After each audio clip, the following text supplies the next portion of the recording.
Welcome to the Boneyard with Steve Robertson. As always, I am your good friend and host, Steve Robertson. Here on the Monday evening of the yard, we got back from Athens, I guess about 11 o'clock last night, and I had to drive through some incredibly wet weather. It was a little bit hairy for a while, everybody driving with their hazard lights on, but we made it home safe and sound, spent a little time with the wife, and then sacked out and slept late today. Yeah, first time in a while, be able to sleep late. I think it's just kind of maybe the adrenaline dump.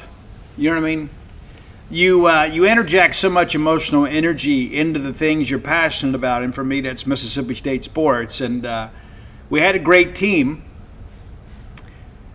We just weren't elite, and I think Georgia kind of proved that. And obviously, there's a lot that can be said about that. We're not going to go back and recap games today, but instead we're going to kind of look at the season in its totality, what it all means, what I think we need to do this summer to get better so that we are in Omaha next year. I think it's safe to say, and I agree with Wes Johnson. Wes Johnson said that Mississippi State shouldn't be there. Not that we didn't deserve to be there, that we deserve to be somewhere else, that we deserve to be higher than the 14 seed. And I think Georgia got the most difficult of the super regional pairings, but when it was all, maybe one could argue Auburn and Ole Miss, but one could come back and say, this doesn't look right, and but the reality of it is, we didn't take care of business in the month of May, and so we dropped from the top 8 conversation into the hosting discussion. We were in safely, but we've got nobody to blame but ourselves in that respect. And that's just simple as I can say it. I had Georgia fans coming up to me after the game and said, hey, that game should have been played in Omaha. That game was between the two best teams in the country. And I don't know that I agree with that. I think you can throw Texas in there too. But we've earned their respect. But at the end of the day, too, we're not playing baseball anymore. And that's what bums me out. And that's the thing, too, that I don't think a lot of people get, right? Covering this team as extensively as I do, you get to know the players, their families, a lot better than most. And when you walk out there on the last day and you see the parents crying and all the other parents hugging and, the players are getting ready for what's next, it's a difficult thing. It is. It's difficult. And it's tough to remain professional. It truly is. Because you want it so bad. You want us to go win another national championship. And you know that many of these people you will likely never see again the rest of your life. You said, but Steve, you never know. We know, right? We've lived long enough to experience these things every single year in some respects, right? There are some guys, obviously, that'll be around for a little while.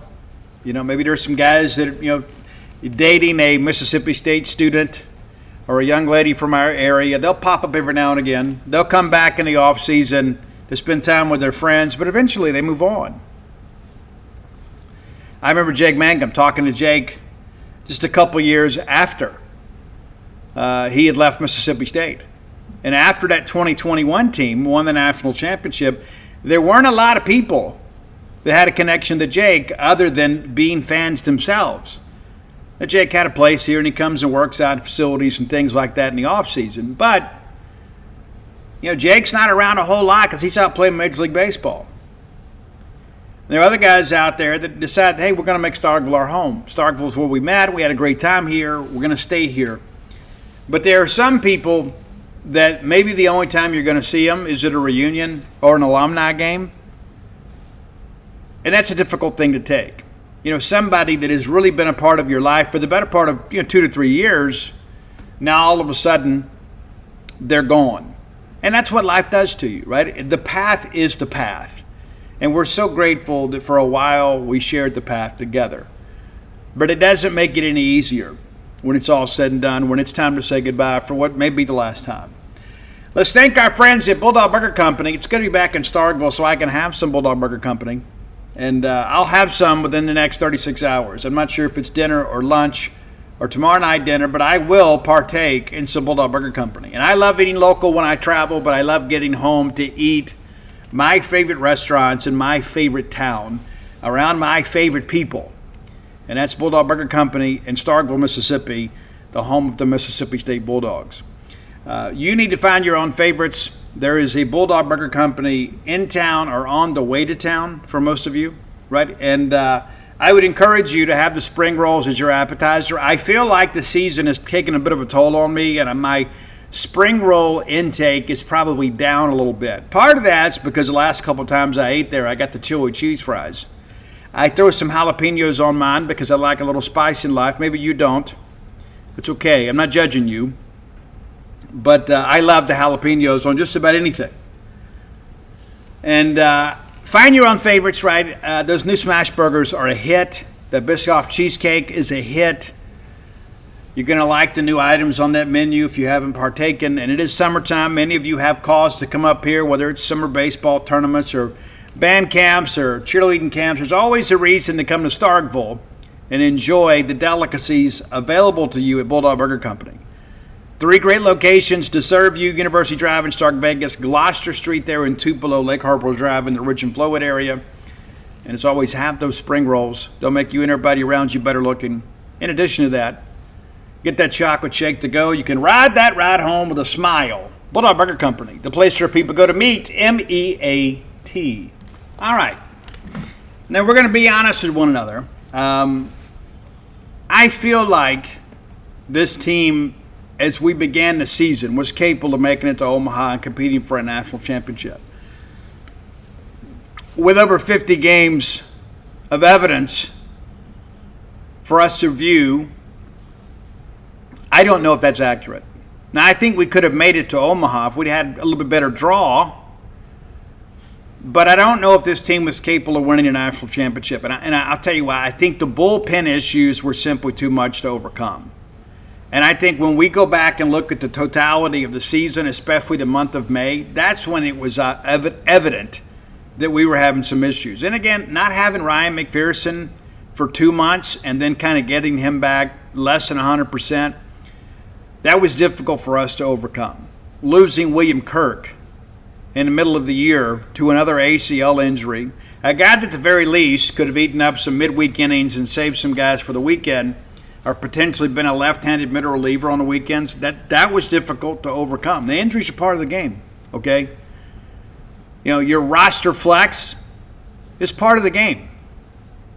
You know, Jackson Loger was a guy that we signed that really didn't pitch much at all this year. You know, you go back and look at that portal haul, and we're going to. There were some guys we expected to pitch significant innings that did not.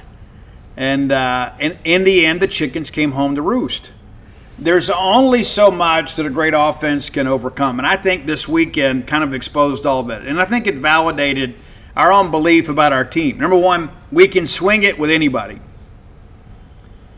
But we struggle to get outs late in ball games on the mound. And we do some things at times that doesn't root. It's not winning baseball. One of the things I think that you'll find is interesting, I wrote a column at the beginning of the year, and I said, is the Mississippi State home run record in jeopardy? Well, you may recall we set the new record last year, and it was the first time in school history that we had surpassed the 100 home run plateau. We had 103 home runs. That's impressive. It is. And the fact that we'd only done it once is incredible. Well, now we've done it twice. We hit 129 home runs this year. 129. We only gave up 68, right? So we nearly doubled what we gave up. It's impressive. We hit 318. Our opponents hit just 243. Yeah, and so if you look at those numbers, you begin to think to yourself, this team should compete for a national championship. But there's a lot more to it than that.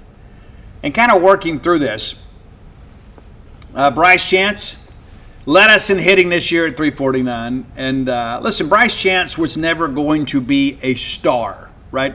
And I mean that as much respect as I can. What I'm saying is, like, Bryce was never going to be the centerpiece of this offense. He was an incredibly important piece of this offense, an incredibly important part of this team. especially during the transition. We had Bryce Chance talking to portal visitors, talking about the expectations of playing at Mississippi State. Bryce Chance has been a tremendous leader for Mississippi State, and we're going to miss him. We are going to miss Bryce Chance. And at the end of the day, Bryce is a left fielder playing center, right? And he played some center for us and did a good job, had a fielding percentage of 1,000. And there really weren't a lot of balls that kind of eluded him in the gap. He did a really good job reading the ball, tracking fly balls, and ran down some balls that I don't think a lot of people thought he could. But Bryce, really good year for him. I don't know what's next for him, but he always has a home here. Always. And again, there's so many people, years and years and years, and I'll be honest, in the beginning I thought, I don't know if this is sustainable or not.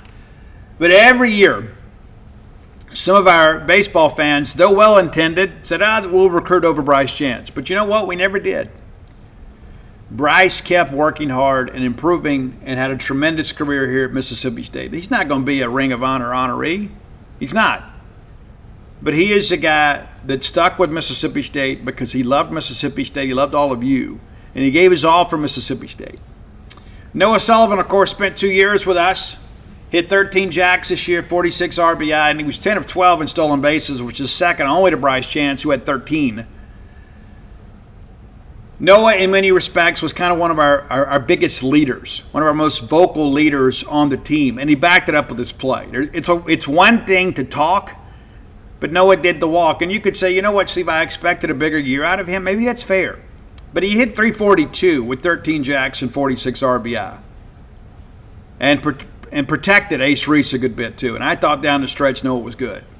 Of course, there's the fabulous freshman, now freshman All-American, according to the American Baseball Writers Association, Jacob Parker, third on the team with a .339 batting average. And, guys, we played 62 games this year. He only started 44 of them. Yeah, so 18 games he didn't start. And that was earlier in the year. And he'll tell you, he's not bitter about that. He's like, hey, I wasn't ready. And how many young people have that level of self-awareness? Everybody shows up with a sense of entitlement thinking they should be the guy. Well, Jacob Parker is going to be the guy. And he's absolutely outstanding.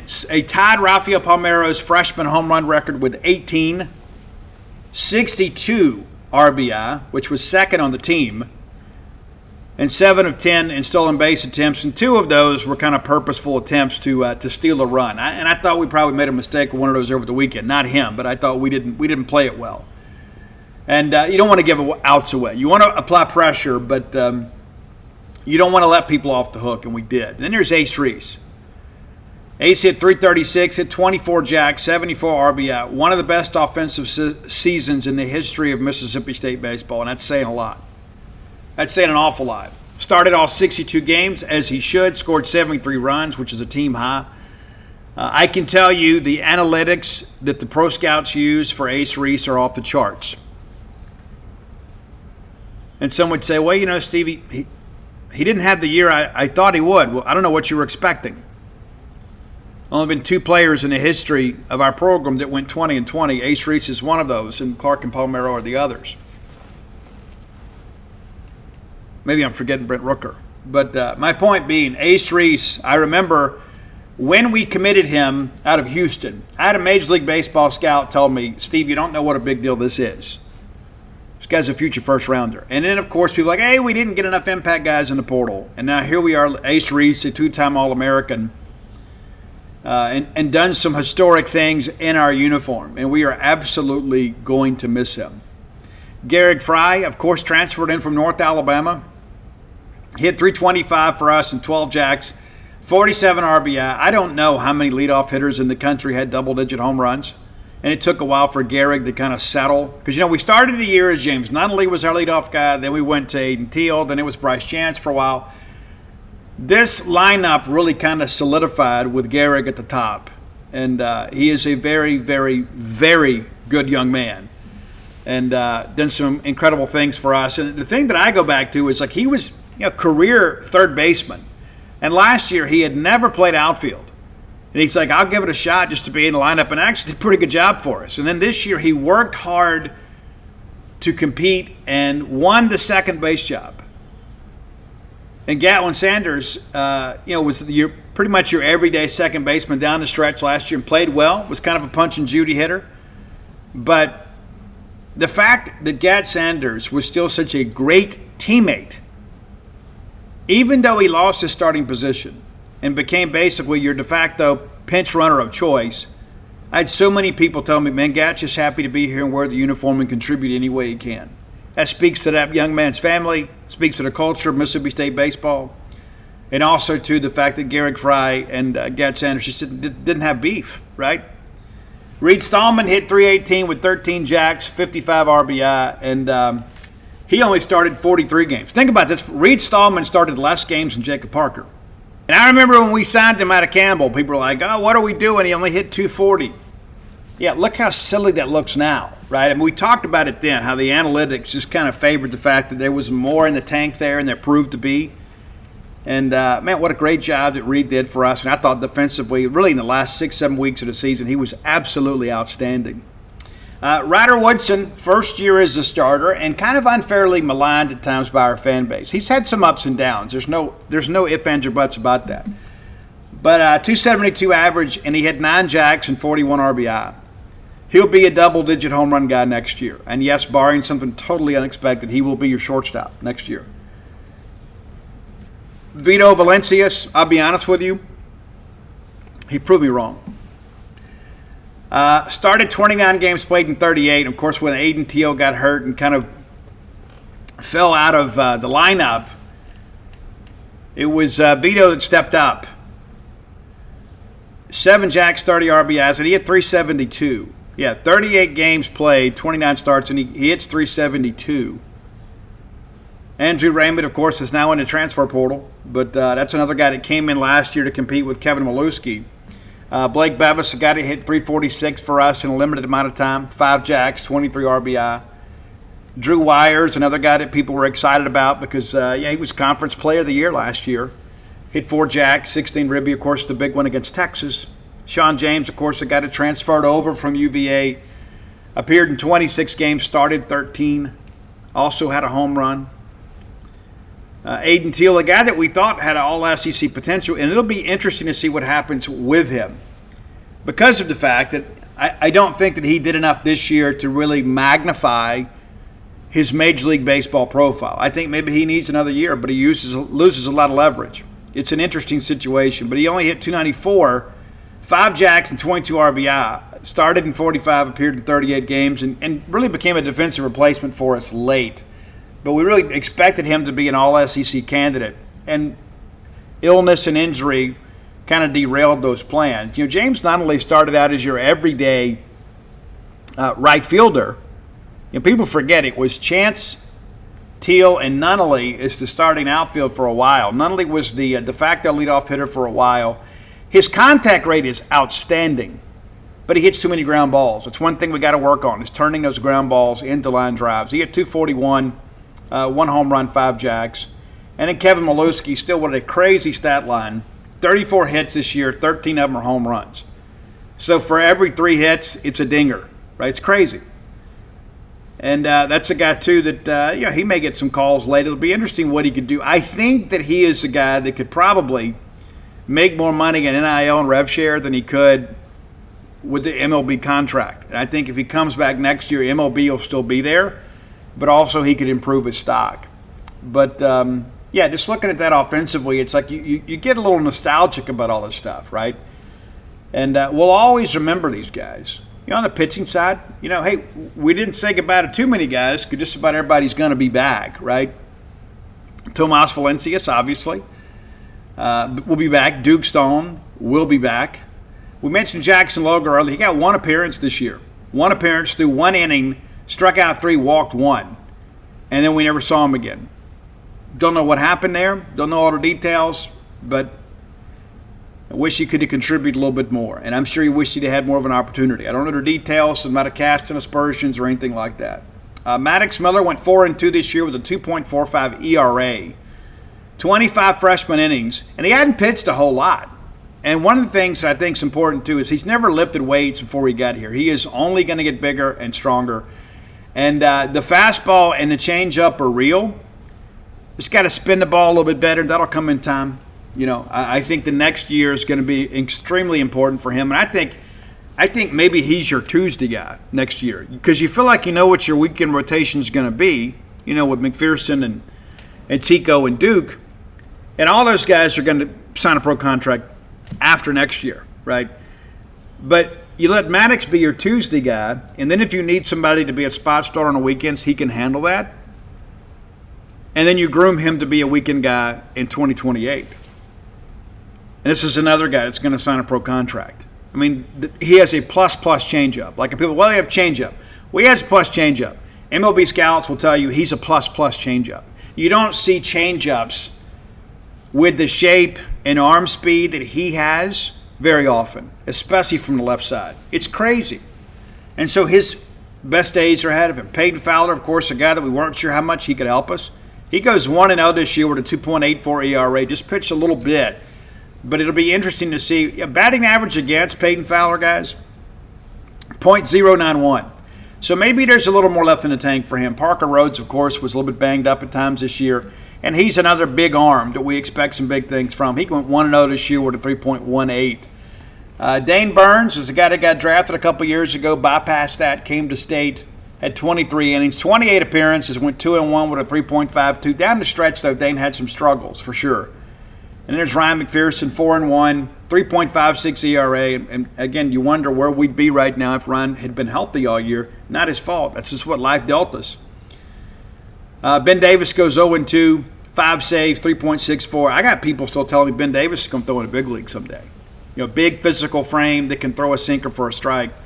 And so, yeah, we wish Ben the best. He could have signed last year but elected to come back. Tyler Pitcher, of course, is a guy that we added in the portal last year, and unfortunately he gets a loss in the last game of the year. Goes 2-3, 3.90, but down the stretch he did some good things for us. His batting average against was just .193. Maddox Webb told me that around this time last year I'm going to go in there and earn the job as a closer, and he did a good job, and he just wasn't the same after he took that ground ball off the calf. Everybody said he's going to be okay. Well, he never really regained the form. We discussed William Kirk earlier, and what a shame it is we don't have him. Just 3 appearances and a 1 start this year. Jack Gleason's a guy that probably threw more than most people expected, but the best baseball is ahead of Jack Gleason. He's 4-1 this year with a 5.13, but pitched some high leverage innings and kind of down the stretch a little bit. They kind of figured him out a little bit, and that's just kind of hitting the wall too. We talked about Brendan Sweeney, another guy from the portal. He no record, but man, he went 13 appearances with 2 starts, and he ends up with a 5.85 ERA. He's a guy that had some challenges in South Carolina, and we thought a fresh start would be good for him. It just didn't work out the way any of us hoped. Chris Billingsley was a late addition to us, and of course, did some good things for us in the midweek. He was 1-0 this year with an ERA of 6.08 and 17 appearances, 5 starts. But we won most of those starts, even though he didn't factor in the decision because he only pitched 2 or 3 innings. Charlie Foster, a guy that we expected to be our regular Sunday guy, goes 0-3 with a 6.69 ERA. I'm curious to see what he decides to do. I don't know if there's room in the end. Like if he wants to be a starter, I don't know if there's room for him here in 2027. Does he hit the portal? Does he come back and say, I'll be a left-handed middle reliever and work hard and kind of figure out a role that way? I just don't know. I like Charlie a lot, but it just hasn't worked out for him this year. Jack Bauer, of course, ERA of over 7. He goes 4-0 this year. But it's one of those things, too. Jack's best baseball is ahead of him. And people ask, what do you think he'll do next year? What do you think will happen? Is he a closer? Is he a middle relief guy? Well, it's one of those two. I don't think that he's going to be a starter unless it's just a spot starter in the midweek.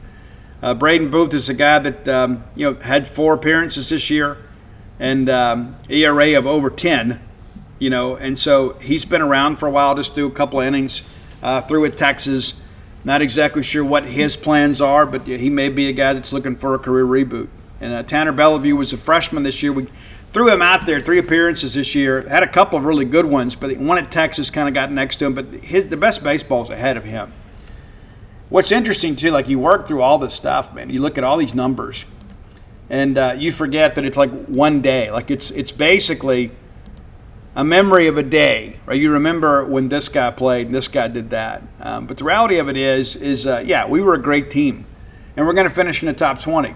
But the reality of it is that's not enough at Mississippi State. We're not happy to just reach the Super Regionals. Yes, there is a part of us, and I hate to use the word satisfied because that's not correct, but there is a part of us, we're grateful to have hosted a regional and won it, and then went on to the Super Regional. But as Brian O'Connor said yesterday, it's about getting to Omaha and having a chance to win the national championship. That's what we're playing for. And that's what we all long for. And that's what your coach is aspiring towards. We can't just say, well, hey, we did something that hadn't been done in 5 years. That should be an expectation. For us to host and certainly win a regional, probably in a down year, I would say we should be a road regional team. We should never miss the tournament, not with our commitment, not with our tradition, not with our facility. We should never miss a regional. I know that may be a little bit unreasonable to assume that, but I think the foundational standard at Mississippi State should be a road regional. But we got to be able to host more years than not. We do. And I know that it hadn't always been the theme. Again, there's a lot of our fans that can't differentiate between the 6 and the 4-team regional. The 6-team regionals were all about having the bigger ballparks and the facilities to accommodate big crowds. We hosted sometimes just because we put in the biggest bid, not because we had the best team. And there were times that we weren't even a 1 seed in regionals that we hosted.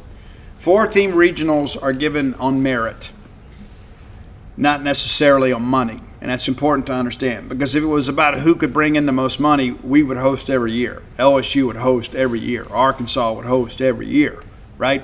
And so that's important to understand. And then teams like, Vanderbilt and others probably wouldn't host every year.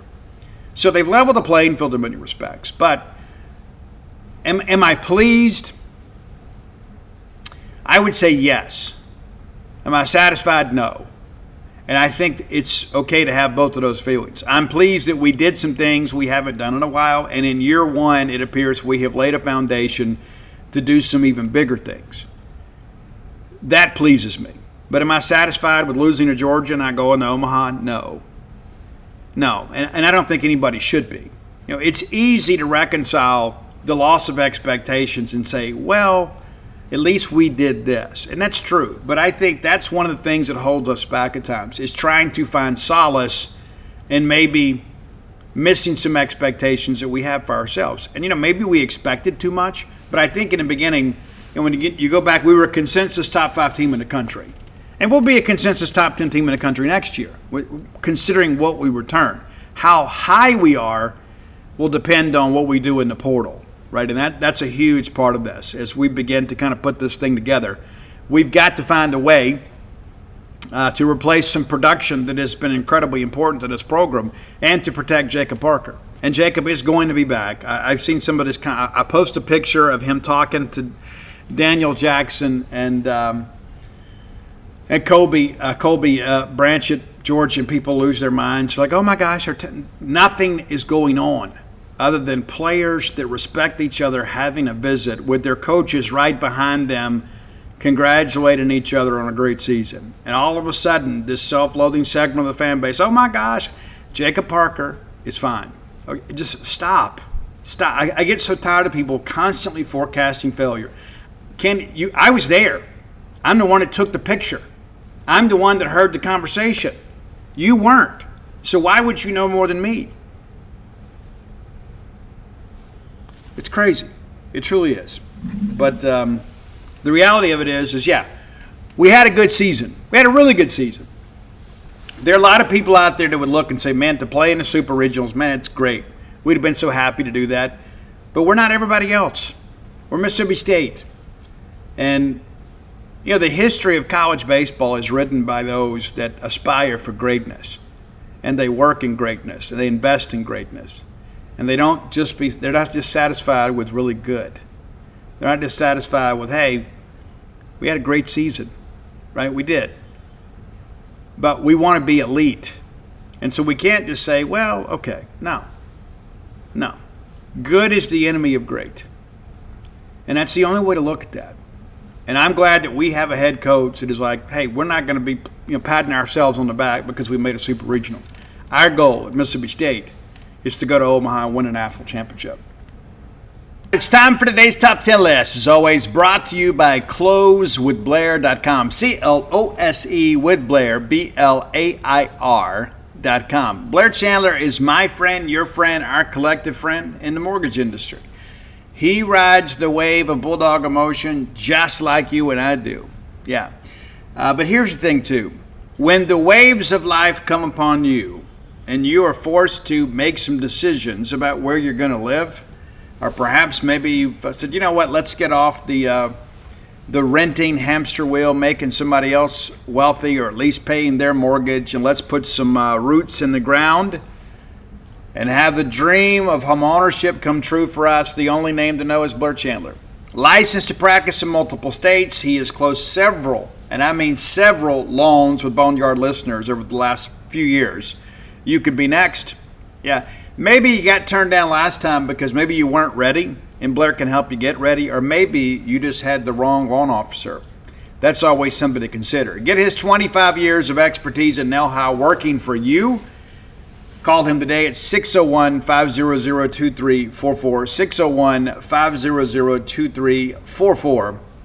For more information, visit closewithblair.com. So whether it's your first home, your next home, or perhaps your retirement home, or even that game day condo that you've always thought about getting, hit Blair up. He can get you to the closing table when so many others can't. Okay, over the weekend, while we're out there in Georgia, ran into some Boneyard listeners, which is always great. And everybody's like, Steve, I hate to bother you. It's cool. Listen, if I don't have time to chat, I'll tell you. I will. I'll be, hey, nice to meet you. I got to run. Sorry. It's not that I'm being rude, but those are work days for us. But ran into some people downtown Athens and some Boneyard listeners, and ran into, I cannot remember their last name. I cannot. There's a young man. He's a student. He's a senior this coming year at State. Met he and his parents after I went to eat at Taco Mama's. I think that's the name of the place. Taco Mama's, just downtown there. And so I was going to my car, and he's like, hey, Steve, big fan. So I went over to visit. It was very nice, and I wish that I remembered their names, but it was so nice to visit. But on Sunday, because it all runs together after a while, on Sunday, I ran into some Boneyard listeners, and just so happened I had on a Motley Crue shirt. I mean, imagine that. Our guy says, Steve, I'd never listened to Tommy Land the Ride. I do enjoy the album, and you mentioned on the show that there was like some Tommy Lee guest spots. Do you think you could do that for me? Well, Greg, here we are. Here we are. Just for you. It's the Tommy Lee guest spots. Now, one of the things I'll tell you, too, a lot of diversity in the catalog for Tommy Lee. He's done all the Motley stuff, and, of course, he did Methods of Mayhem and all kind of stuff like that. So he has branched himself out a little bit, and this list is very much indicative of that. Now, Tommy Lee's not a guy that's got to go drum for hire to make a living. As many of you know, I mean, he's a rock and roll superstar. Made his money years ago and still making tons of money now. But he's worked with a lot of interesting people. So we're going to get this thing going. Do you remember Richard Marx and that big hair? I mean, like, there's so many people that talk about the big hair of the 80s. I don't think there's a guy that had bigger hair than Richard Marx. I mean, honest to goodness. And he ended up married to Daisy Fuentes from MTV, so it worked out well for him. But in many respects, like that, it's like a pompadour meets like Butthead from Beavis and Butthead. He was big, man. He had big hair. Very talented guy, but he had really, really big hair. Not that I'm one to complain about anybody's hair. But Tommy Lee played drums on a track off Richard Marx's Rush Street album. Streets of Pain.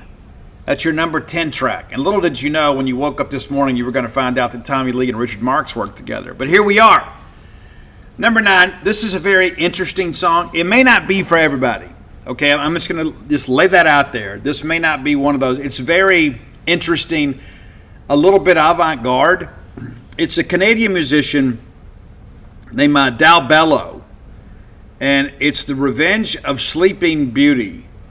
It's about a 6.5-minute long song, but it goes everywhere. It's quite the journey. And I wonder, like, how this collaboration came to be. Like, not that it would be the first question out of my mouth if I had a chance to sit and have a meal with Tommy Lee, but I would love to know how this kind of came to be. And, of course, Tommy's been married 4 times, and at one time he did have a bride, 2 brides, I guess, from Canada. Maybe even 3, now that I think about it. But all that understood, maybe that's kind of how it all came to be. Maybe. Number 8. Now, this is an interesting one here.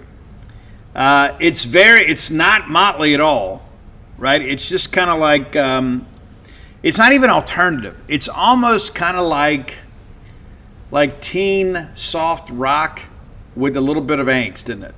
And it's Jack's Mannequin. I don't know if you're familiar with them. A track called The Mixed Tape. And we used to do that when we were kids.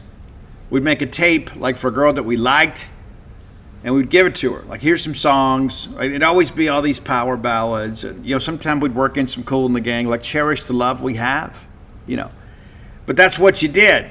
You put a mixtape. And I know there's a Boneyard listener, a female, that confessed on Facebook some time ago that she put Right Here Waiting. Like, she made a mixtape, speaking of Richard Marx, she made a mixtape and, like, slipped it in this guy's locker. And she goes, hey, I just want to tell you, looking back, I thought that was pretty weird. It really was. I'm not going to say your name.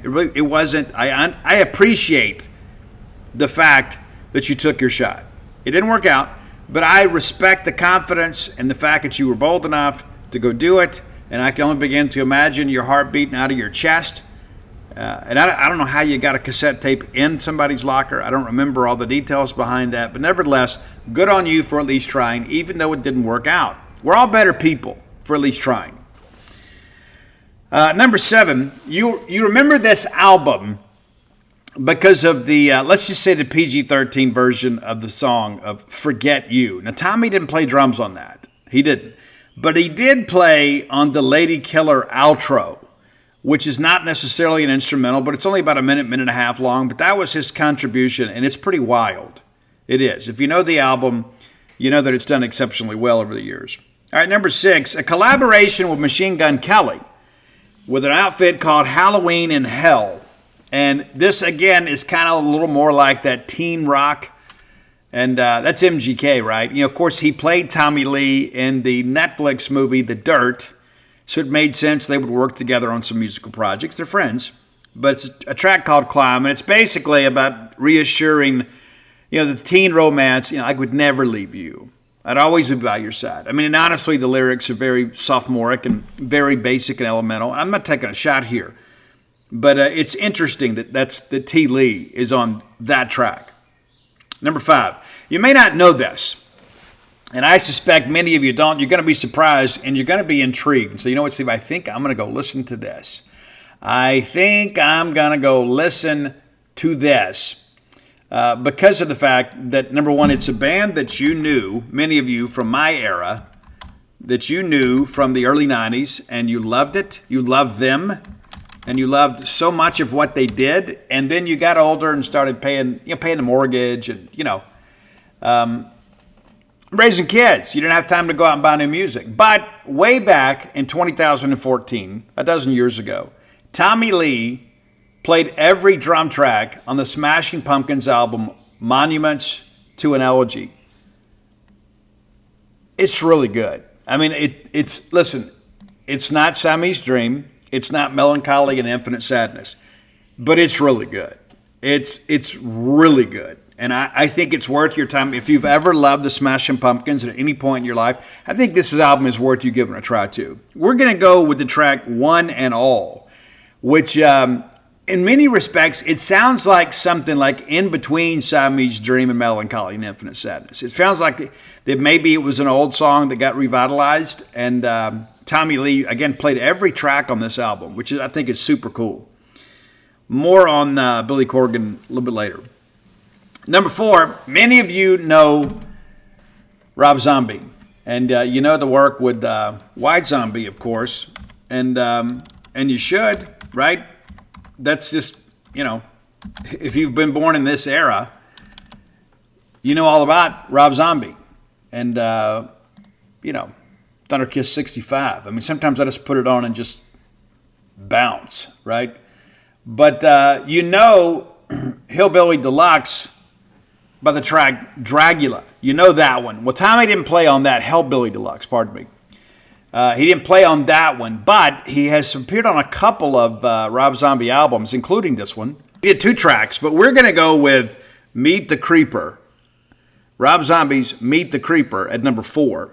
Number 3, Billy Corgan at one time had an on-again, off-again relationship with Courtney Love. And, of course, you know, she had great success with her band Hole. She did some solo stuff, too. And there are a couple of singles that Tommy was a part of, but we're going to go with Courtney Love's Wedding Day. And it's kind of like a punk rock version of Alanis Morissette's Ironic. Isn't it ironic? And a lot of those things, like Alanis Morissette sang about, it wasn't ironic, it just sucked, right? Like, you know, like a black fly on your Chardonnay, that just sucks, right? Rain on your wedding, it just sucks, right? It's not really ironic, it just sucks. Well, this is kind of in that same vein, and she talks about, I'm the kind of person that'd break my neck on wedding day. You know, that's a little more dramatic and hyperbolic, shall we say. But Courtney Love's Wedding Day at number 3. Number 2, now, this is a song, too, that I think many of you have probably never heard from a band that you know well. And one of the reasons maybe you don't know it well is because Brent Scallions wasn't the singer on this particular album. And I think that's maybe fair, right? But off the album Angels and Devils, it was the 4th album, and Torian Green was the singer. Right, Torian Green was the singer, and Tommy Stewart, the drummer from Fuel, was doing some other stuff. So Tommy Lee sat in and did a great job on this particular track, and it's called "Wasted Time." It's not the Skid Row version, but it's incredible. And again, I don't think you guys probably know a lot about this one. But I think you should. Even though, listen, Brent's an incredible voice, okay? But what's so crazy about this one is it made the U.S. mainstream rock charts and peaked at 24 without a lot of promotion. And I think that's interesting. And to me, I think it speaks to the quality of the track and the vocal that Torian Green delivered. And I think you guys will enjoy this. Again, if you go back and you begin to think about Fuel and what you liked about Fuel, I think other than Brent Scallions' voice, and of course it seems like everybody has been in Fuel, even me and you. We just don't remember it. Perhaps we're too hungover. But this is a song that I think you should give a shot to. I really, really do. And it's like when you go back and think about all the things that happened with Brent Scallions and those guys. This was like the first album without Brent. And then, of course, they get back together. And so I guess it's technically the only album without Brent Scallions. And I love Brent Scallions' voice. I do. I think it's incredible. But this is one of those songs, which is the reason it's number 2 on the list, that I always like to turn you guys on to some things that maybe you're unfamiliar with. This is one of them. But number 1. And we actually talked about this one on the last T. Lee list. He plays the drums on the great Post Malone song, Over Now, right? And, of course, it kind of fits exactly what Tommy wants to do. Huge hit off the Beer Bongs and Bentleys album, huge hit. And that's Tommy Lee. And you probably didn't know that was Tommy Lee on the drums until you listened to the show. So there you go. Top 10 Tommy Lee guest spots. He's had some others. He did some dubstep stuff and some electronic music. Some of that stuff's out of print. Some of it wasn't very good, and it's not Tommy's fault. But, you know, Tommy is a searcher, and he's always out there looking for something cool to work on. And that's kind of what, you know, it's made him have all this longevity. I mean, I don't think we're going to have new music from Motley anytime soon. Every time you turn around, it's like, hey, we're working on new stuff. This is probably it for a while, you know. So, you know, we'll see what happens. But, you know, I'm happy that they have attempted to make some more music. And I know many of you are, you know, it's like, well, I'm just kind of sick of Motley. Well, you know, you can be sick at home and you can be sick and be quiet too. You know, you don't have to enjoy, they should just go ahead and retire. Well, maybe you should keep quiet. Did you consider that? You don't have to have an opinion and a comment on everything. I enjoyed the fact that John 5 did some music after Mick Mars left the band. And listen, I get it. Mick Mars is the guitarist we all grew up with. Mick is also, in many respects, kind of the backbone of the band. I mean, that gritty tone is kind of what made Motley Motley. And I get it. People are like, hey, without Mick, it's not Motley. Well, yeah, it is. I mean, really, the only guy that's been in the band the entire time is Nikki Sixx, who was the leader of the band. Tommy left for a while, and he was doing the Methods of Mayhem stuff, and Randy Castillo was with them for a while. There were a lot of different people that have been in and out of the band. And Mick was another that was, from the beginning, stuck it out. And then he retires. He's got some health issues, and there was a big lawsuit, and Mick lost the lawsuit, which, you hate all that stuff. But guys, if like the song Dogs of War that Motley put out a couple years ago, that's a great song. It truly is. And the EP was called Canceled, and there's a song on there about that. But Dogs of War is really, really good. It's probably the best Motley song since Saints of Los Angeles. And you'd have to go back a little ways, but Dogs of War is really, really good. It was the first song in 5 years. And so they were talking about, hey, there'd be another album, but there was not a full-length album. But, we'll see what happens long term. But I'm happy to have some new Motley in my life. And if you know what, here's the thing. It's a free country. If you don't want to hear new Motley, nobody's making you listen to it. If you want to hear new Motley, then you have the right to listen to it. And so I don't know. People are like, oh, they should just give it up. Guys, they don't need the money, despite what you may think. They do not need the money. They own everything Motley. 360. They have a 360 deal with everything. Matter of fact, I just bought some new Motley shirts. You get the shirts in. It doesn't have a Fruit of the Loom tag in it. It's a Motley tag. They even own the shirts, the company itself, right? It's just, it's all their label. So, but anyway, we're going to celebrate Motley on the show from time to time. And I'm wearing a Stark Villain shirt today, but I wore Motley. I got those 3 Motley shirts in. I wore them every day, 1 day in a row. So, but if you have ideas for the top 10 list, reach out, let us know. Best way to do that is to hit up Roy Samonti, my friend, who also likes Motley. Yeah, it's true. He likes Motley as well. Hit him up on X Dogmatic67, DAWGMATIC 67. And you can find our great list on Spotify under that same handle. So there you go. All right, next segment of the show brought to you by Campus Bookmart, a Starkvillian institution. Yeah, how about that? It's true. We're in a Starkvillian shirt, and we're repping the Starkvillains, right? But the reality of it is you can find all the things that you covet when it comes to Mississippi State merch at Campus Bookmart. Now, stop by and see their smiling faces the next time you're in town. You'll be glad you did. They've got incredible selection, whether it be apparel or gift ideas or decorative items for your home, your office, your yard. You can find them at Campus Bookmart. Everything you need is right there. Everything you need. And if you can't make it to town and you'd love to support a Starkville business, which we always encourage, visit them on the World Wide Web, courtesy of Al Gore's Internet at campusbookmart.net. And by being a loyal Boneyard listener, we'll give you a phrase that pays, and that is BSR. That's Beautiful Steve Robertson.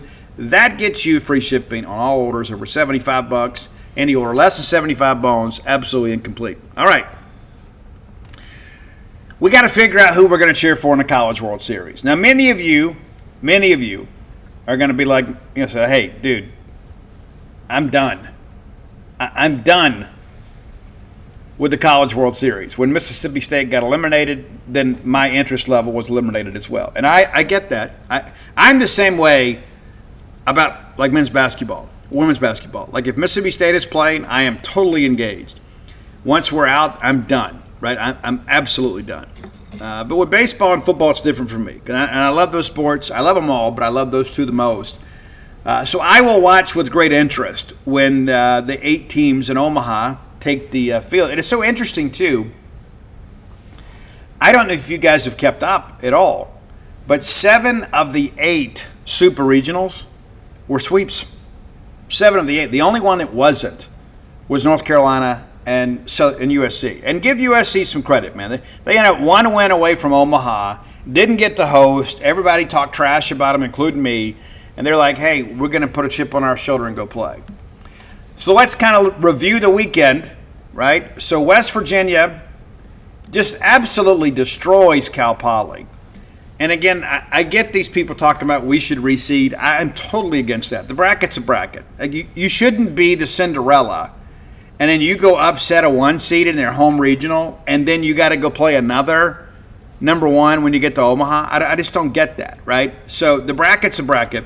But, man, West Virginia, and a team that I really had some doubts about, and they rolled through this thing, 12-2 and 17-1. I guess Cal Poly, of course, kind of caught lightning in a bottle because of the fact that basically St. Mary eliminated UCLA, and then I think St. Mary had the adrenaline dump, and Cal Poly just kind of took advantage.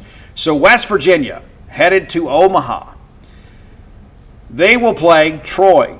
Now, Troy takes 2 from Arkansas Little Rock, and our friend Michael O'Brien is now in the portal again.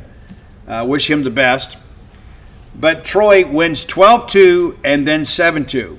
Great job pitching-wise. And again, Troy is a team last year. It was really a disservice that they didn't make it. They won every weekend series until the last one. And then didn't have a great run in the Sun Belt. And people are like, no. And now here's Troy's like, give Skylar Meade a lot of credit. He's a guy that probably should be a Power 5 coach somewhere, and he will be at some point. But they sweep Little Rock. They will play West Virginia head-to-head in Game 1. And that left side of the bracket, we mentioned North Carolina takes care of USC. And I went to a place called Fully Loaded Pizza there in Athens. And it was great. It was great. And yeah, I know some of you don't like pineapple on pizza, and that's your right as an American. It is. I like pineapple on pizza on occasion, and I got their Hawaiian that had ham and bacon and jalapenos and pineapple and pepperoni, and I sat there and I enjoyed watching that ball game for a while. And then I went to the hotel to get some work done for you guys. But I tell you, it was a great meal. Now, Game 1, USC wins 9-5, and then North Carolina bounces back to take Game 2 in a shutout 4-0, and then eventually in Game 3, kind of a wild game there, but they win it 4-3. So the Tar Heels, the pride of the ACC, makes their way to Omaha. And again, after the regional round, North Carolina was the only ACC team left, and then they win their super. Again, and you can't sit here and say that USC was a gimme. That's a top 10 RPI team, and I get they didn't play a strong non-conference schedule, but the reality of it is that team could swing it.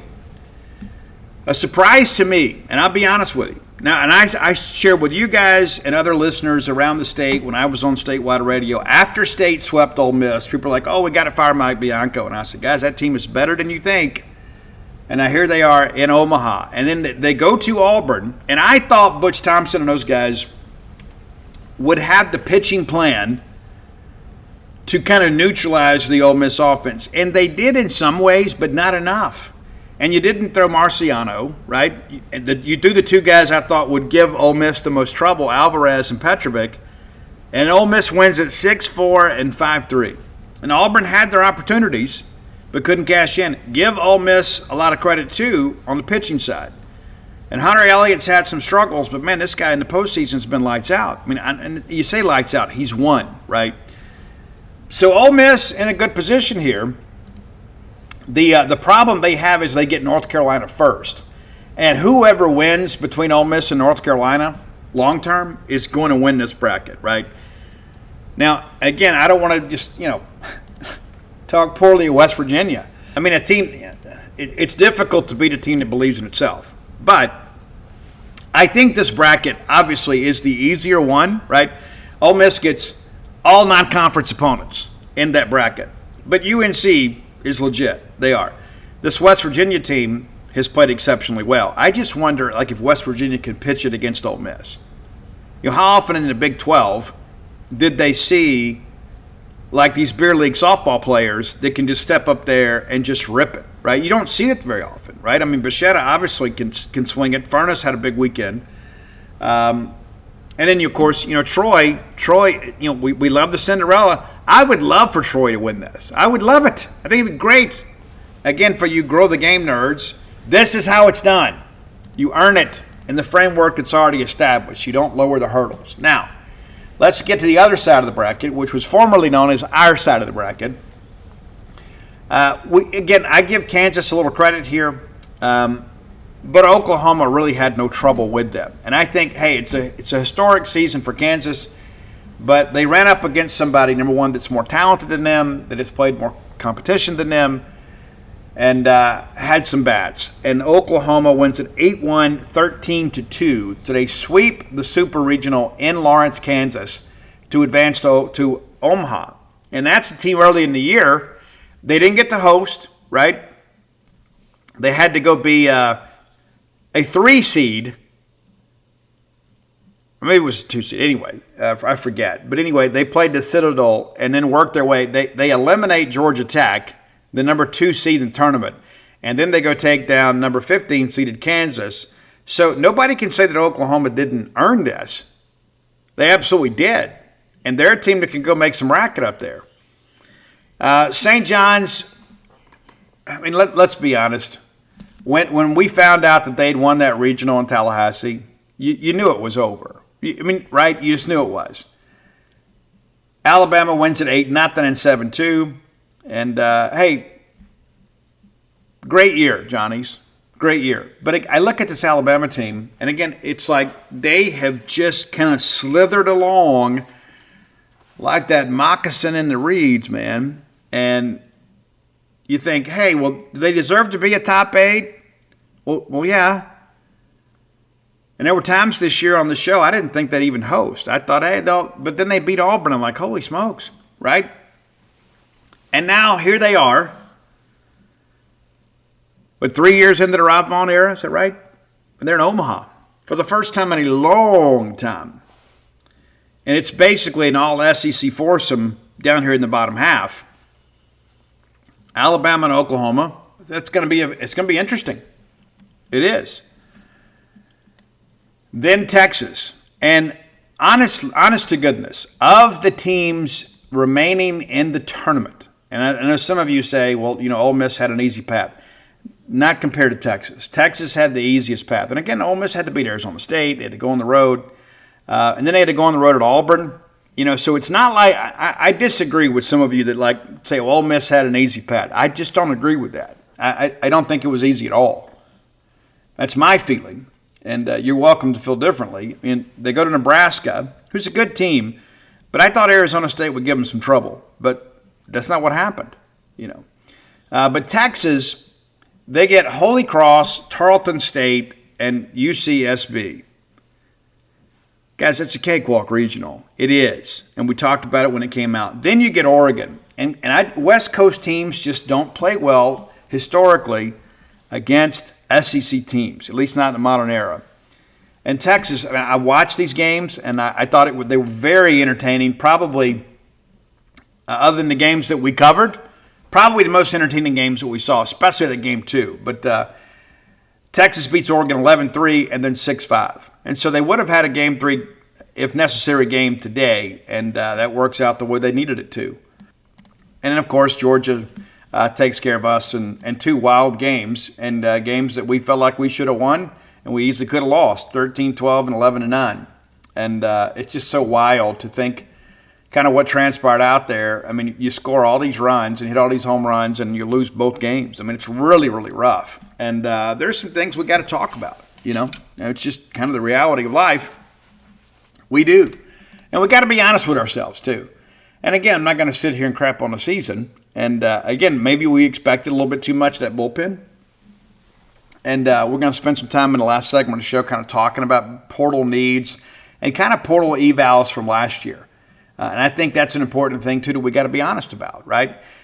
Because of the fact that, there's some criticisms, yes. There's some things we can provide some grace on, absolutely. And so we're going to talk about that here probably for our last little bit. And we got some football recruiting news we got to share with you, too. All right, final segment of the show brought to you by the Stark Vegas Clubhouse. The best place to stay in the Golden Triangle, bar none, right? Especially when you're bringing a large group to town, and you should. Right? There's no ifs, ands, or buts about that. We had an amazing time when we stayed at the Stark Vegas Clubhouse, and I suspect you will too. You've always thought about, hey, wouldn't it be great to get everybody together under one roof? Well, now you can, very affordably, and in your favorite town in the world, Starkville, Mississippi. Whether it's a friend group, a work group, no matter what you've got going on, 6 bedrooms, 2, soon to be 3 baths, available for your use. It's the old renovated Country Club clubhouse out past the Highlands off 182, just 5 minutes away from the Mississippi State campus. It's great, right? Full service kitchen, wet bar, back porch area, fire pit area, and plenty of parking. That's an underrated amenity. When you're getting everybody together, you don't think about that. It's like, hey, it's going to be so much fun. You get there and there's like nowhere to park, or there's room for like 1 car. Not here. Again, it's the old country club, so there's plenty of parking for all those folks that used to come and shoot 18 holes and just have a good time together, right? So you don't have to consider that aspect of it.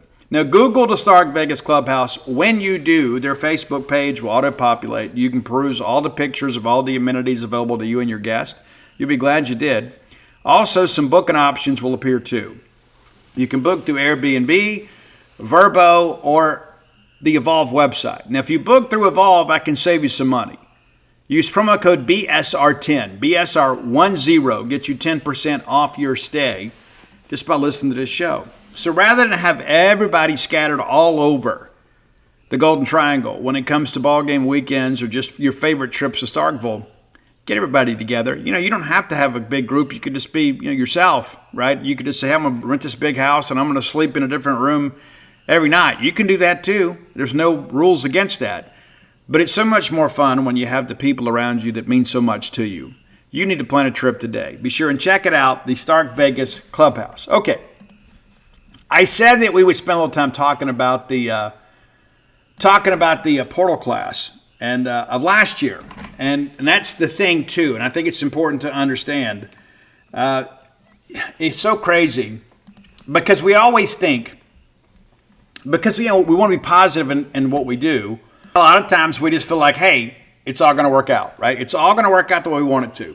Now, last year, Brian O'Connor's portal class is expected to be bigger than what we had this year. We're going to have this coming summer. And that stands to reason. He wanted to bring some of his own players with him, right? And we had some needs to fill.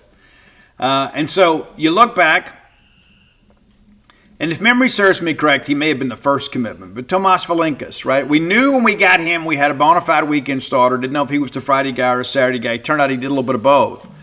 But that was a great one for us. That was a great portal addition, and that's a pre-existing relationship. And, of course, that led to bringing Vito Valencias, too.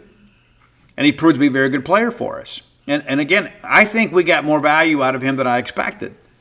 James Nunnally was also a Virginia guy that came and played a little bit last year, played a little bit this year. He was your opening day right fielder and leadoff hitter. Things didn't, work out long term for him, but next year he will be in contention. And he's the guy, again, we discussed, we got to get the line drive rate up and the ground ball rate down. The contact rate is good. The strikeout rate is good. We've got to get better, though, a lot of things. He's got to get bigger and stronger. And, of course, he'll be a junior next year. And this is a guy that turned down a lot of money to come play baseball on the college level. So we're going to need some good things to happen. We've already talked about Vito. And Sean James, of course, kind of a utility guy.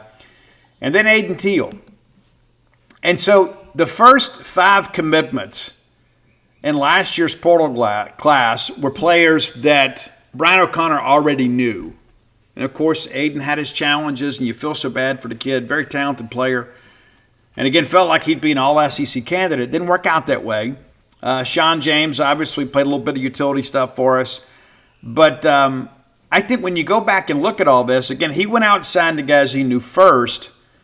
But the guy that had the biggest impact is the guy we already knew. Like there wasn't, Vito probably surprised us a little bit because kind of the book on him when he was at Illinois is that he couldn't hit elite pitching. Well, he hit some elite pitching for us. And maybe that's a tribute to Kevin McMullen and the job that he's done. But by and large, you didn't have a ton of O'Connor guys, right, come in and just take over the team. And I think that says a lot about Brian O'Connor. We talked about this earlier in the year. Guys, he didn't know Jacob Parker. He may have known who he was, but he didn't have a relationship with him. And so, again, he gets here. Jacob Parker's on the bench. James Nonnelly starts. And then Vito starts getting some play out there in right field. And then we start platooning Parker in, that eventually Parker takes over. And then look what he does. He has an All-American freshman campaign. But it says a lot about Brian O'Connor that in the end, the guy that sits next to him in the final post-game press conference of the year is Jacob Parker. The young man has become a star at Mississippi State, and we're going to build a program around him the next couple of years. We're going to have a lot of good pitching next year too, obviously. But offensively, he is the drawing card for other players. It's a fantastic development. And again, Brian O'Connor played the best player. He didn't just say, well, I don't have a comfort level with Jacob Parker. I don't know if I can trust Jacob Parker. Jacob had to earn it. He did. And Oak made him earn it. And it's just so ironic. You look back and think opening day, he's not in the lineup. But he's the hero in the final game of the year. And again, it says a lot about Jacob Parker and a lot about Brian O'Connor. So he could have just come in here and said, hey, I'm just going to stick with my guys. And maybe these young guys will have an opportunity next year. He put his own guy on the bench to play Jacob Parker. And they're all his guys now. But you understand my point behind that. That's an important aspect of this thing. And again, I think it speaks volumes. Ryder Woodson came shortly after that. Played sparingly at North Carolina State. Had a really good postseason. Only had 30 at-bats last year. Ended up hitting .333. Had 3 home runs too, and he was nearly a double-digit home run guy for us. And I think one of the best things that happened to Ryder Woodson was getting a break, right? I think he was pressing a little bit too much. He takes 3 games off. And guys, defensively, what he did down the stretch was absolutely outstanding. Not to mention what he did. And heading into Super Regional, he was hitting .386 in the last 11 games. Impressive. Absolutely impressive. And, yeah, he's got to get a little bit better defensively. But, you know, what guys need, especially defensively, is reps. You got to get reps. You could spend a lot of time in the cage. You got to hit live pitching. But if you want to stay in the lineup, you got to make plays on defense. And I think Ryder Woodson will be okay next year. Some people have mentioned that, hey, maybe we should move to third base. I don't think the bat's big enough. I think you can find other value at third base. And, you know, we got some players coming in as official visitors in the next few days that are of note and can play corner infield spots for us, and that's an important aspect of this thing. But, yeah, I expect Ryder Woodson to be your opening day shortstop next year. We brought in Maddox Webb. We talked about the numbers earlier. And, again, he had a good run at the Citadel. And I think he came in here and showed us real value, too. I mean, it was – honestly, against LSU, you know, he pitches in all 3 games. And I don't know that he's been the same since then. Honestly, right? And, again, sometimes you got to save guys from yourself. But guys want to play. They absolutely want to play. And that was a huge series win for us, even though LSU was struggling. And so that's kind of the thing that I remember Maddox Webb for, is that LSU series. I mean, he was so unselfish and willing to go out there. And Tyler Pitzer, a guy that came in last year wanting to challenge for a starting role on this team. It didn't work out, but he did find a role for himself and then ends up pitching in the postseason, doing some great things for us. And I hate that it ended the way that it did for him. I really do. Really do. And, again, could he have been a midweek starter? I think he was just too valuable. We talked about Jackson Loger, just had 1 appearance and pitched just 1 inning this year. And that was the guy, too, that we thought, well, maybe Jackson Loger can be a middle relief guy for us. It just didn't come together. He was a starter at JMU. He had 14 starts last year, went 4-5. Had a 3.53 ERA. Allowed, you know, I'm trying to look at innings pitched here, but I can't see it. 74 innings pitched. He allowed 50 hits. We talk about you want to be right. You want to be less than 1 hit per. Well, he was. He's 50 of 74, and he had a strikeout per. And so we really thought he would do some things. This didn't work out for us. Blake Bevis, of course, hit 301 last year. Had 18 jacks, and we thought that was going to be a big part of things for us too. And we worked him in some at left. He played some at first, and he had a stretch there where you couldn't even pitch to him. But I don't know that we got our full value out of him, but I don't think that's his fault. I think there were more talented players than there were spots in the order. But I'm glad that Blake came our way. He's a fabulous young man. I wish him the best. Kevin Milewski, of course, there weren't a lot of great catchers in the portal, and we felt like between Carson Tenney and Kevin Milewski, we had to get one. Now, Carson obviously is going to play on and probably be the first college catcher taken in the draft. But Milewski, once he got healthy, kind of got some things going. And everybody talks a little bit about the batting average. Last year at Seton Hall, he hit over 300. And so maybe early in the year he was pressing a little bit. Down the stretch, he kind of figured some things out. And I think there's something to build upon there. I don't think that he has enough value right now to command a lot of money. Now, maybe somebody takes a flyer on him with an 18th, 19th, or 20th round pick just to see if he'll sign. To see if he'll sign for the minimum. And I think we can offset that. Now, there are some guys that get out there that are just kind of ready for school, right? They're just ready to get done with school and get back into making some money and playing pro baseball and not having to go to class. So that I can never rule out that possibility. But I do expect Kevin Milewski back. William Kirk, we talked about him earlier. I mean, last year he was injured the full year. He was in line to be the Sunday starter at Virginia last year. Tears the ACL, comes to Mississippi State, starts getting some play, gets 3 appearances. Things appear to be kind of rounding into form for him, and goodness gracious, he tears the ACL, another ACL. And what we have learned is that people that tear their ACL in non-contact injuries have a propensity to tear the other one. It's just something to do with the genetics. And we hope that he's back to 100% next year. We mentioned Brendan Sweeney, another guy that wanted to come in here and do some big things for Mississippi State, and at times he did, and at times he didn't.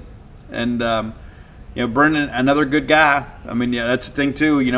I don't think we've signed any bad actors, and I think that's an important aspect of what's made this team successful. Drew Wires, talked about him earlier, too, was the player of the year last year in his conference when he was at Bryant. But he just had the one big year, and it's like, talking to some of my scouting friends, I was like, what happens here? When you got guys that have bounced around and they finally figured out, and then they have what we call the currency year, right? They have the year where they thought they're breaking through. And a lot of guys then want to go get in the portal thinking, hey, I can do this at the next level. Drew Wires maybe should have stayed at Bryant. And what I mean by that is, he didn't get drafted, but I think he probably would have put up some bigger numbers. And he didn't get opportunities here because Ryder Woodson ultimately won the job. And there are other people that were advocating for Drew. And again, a great young man, was doing whatever he could to help the team, played some at second. I mean, you need some glue guys, and Drew was a glue guy and a great teammate. We talked about Andrew Raymond already in the portal. And can you blame him, right? He came in here hoping to win the job after playing extensively as a freshman at George Mason. He comes in, he plays some, hits a couple tanks for us. Struggled at times receiving, and then ultimately Milewski took over. And so if you're Raymond and you feel like Milewski's coming back, why would you waste another year of eligibility? Next year's a draft year for him. He's got to get out there and show he can do it. So that's an important aspect of all of this, right? So again, you run through those names, and you go back and you remember, like, as they signed with us, you had the highest of hopes, right? But you got a mixed bag of results. That's going to be the case with almost every portal guy you get, right? I mean, that's just how it's going to be. You only got 9 spots in the order. You only got so many innings you can cover. Now, obviously, if there are guys out there that have the ability to get outs and bullpen, we want them. We want to talk to all those guys. And there's already been a rush of players into the portal, and now that seasons are ending and exit interviews are going on, there'll be some other guys that'll leave, and that may be the case for us too. We expect there to be some other guys go in the portal, and some guys need the reset, right? That's just the reality of life. Some guys. I think about Josh Hatcher, right? Man, Josh Hatcher in 2020 was having the best season of his college career. He was crushing the baseball. Well, 2021 rolls around, and things aren't quite as they should be, or as he wants them to be. Well, he ends up winning a national championship, obviously, and he was part of our run in Omaha. Remember that ground ball against Virginia right, that he beats out and ultimately comes around to score, right? Incredible.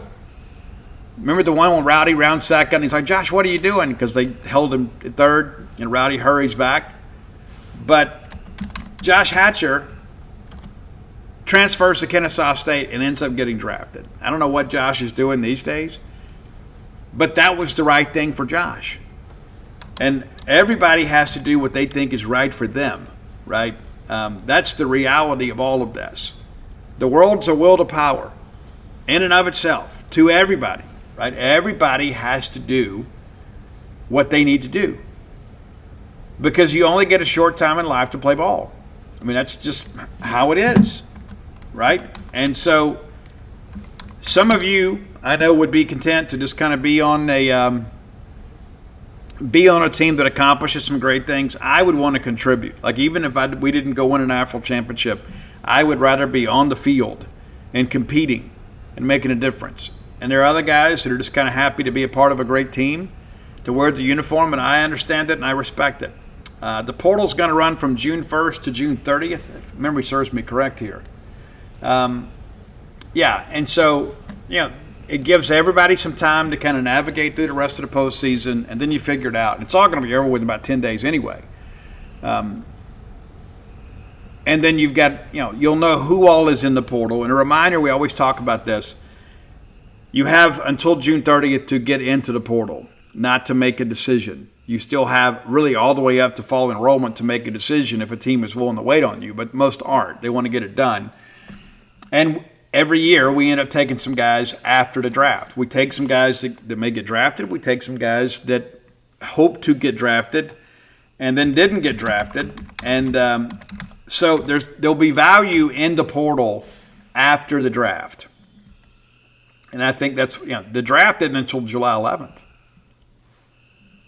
And so we got plenty of time to figure this thing out. We're going to be working the phones every day. We're not going to get it all. We're going to do our best to get you guys information as we discover it. But I can tell you it's a little different. Like with the football stuff, like guys put out on social media when they're going to visit. Their agencies put out who and where they're going to visit. Things are just a little more secretive when it comes to baseball stuff. And it always has been. Like you don't see high school recruits tweeting out all their offers. And nowadays, between rev share and scholarships that are funded, I mean, everybody, it's not like it used to be. Used to, you get guys to come to school for books or guys that are coming to school for room and board, and people didn't want the offer out there because they didn't want their competitors to know who all had offered. Well, nowadays, like everybody that goes and plays as an SEC school, except maybe Missouri, is going to graduate for the most part debt-free, right? They're going to have their college experience paid for. But there is still some reluctance. And even when I interview some of these guys that make a decision to come to Mississippi State, they don't like to talk about the schools that they didn't pick. Now, it's a little different now because you phrase it a little bit different, right? Well, where all did you visit, Now, that doesn't mean that those offers from those schools are on par with everything else. Now, everybody's got a bit of an asking price, and so everybody may be in the ballpark, pardon the pun, but it doesn't mean that all these schools, like say for an example, we may have a guy out there that, hey, we're going to fully fund a scholarship, but there's no rev share attached to it. Well, then all of a sudden somebody later in the process, let's say, Arkansas loses a guy to the draft, and this guy hadn't signed yet, they may come and say, hey, we'll fully fund a scholarship and we'll give you X number of dollars.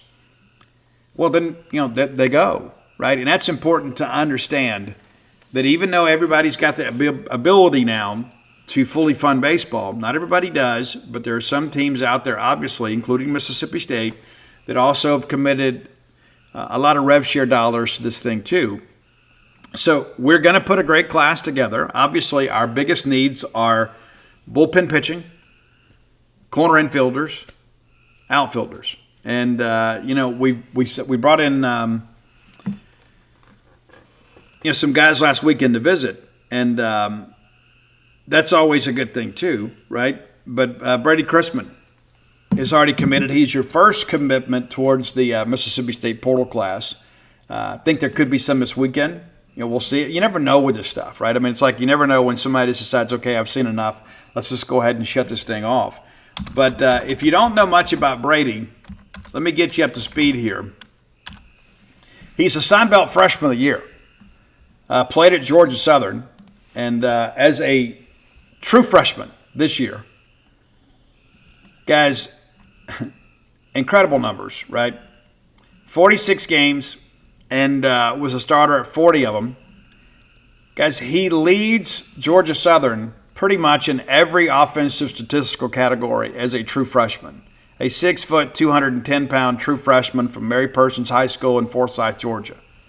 Incredible year for him. And just to kind of, it makes sense, right, that he would be the Sun Belt Freshman of the Year, even though they were a bad team this year. But guys, on a bad team, he doesn't have people to protect him. He had 384, 12 jacks, 44 RBI, 4 triples. He had just 5 doubles. That's the one thing he didn't lead them in, right? And again, he didn't play the full 56-game schedule. Only started 40 of those games and still scored 41 runs. So he's scoring a run per game. 3 of 3 in stolen bases. But that's a great get. Now, he could be a designated hitter. He can be a number 2 catcher. He can be a outfielder. Can he play left? Can he play right? Don't know. I haven't seen him play, right? We'll attempt to watch some film as we get a little closer to all this thing. But that's the first. And we had 3 visitors last week before we left to go to Athens. We'll have some more. But again, it's going to be a busy week because right now, that's one thing I give Brian O'Connor a lot of credit for. He has a singleness of purpose when he needs it. Like right now, recruiting's a big thing, right? But we're just getting back from Athens today. We have team meetings, and a lot of that too. A lot of these guys, are going to be leaving, getting ready to go to summer ball assignments and things like that. There's some guys that need rest. There's some guys that need some treatment. I mean, that's just part of it. So you have these exit meetings, and that's going to stretch out this week before guys leave, and you begin to kind of start taking an inventory of where you are. There may be some guys you sit down with that maybe you have every intent of bringing back, and they just say, Coach, I'm going to go somewhere else.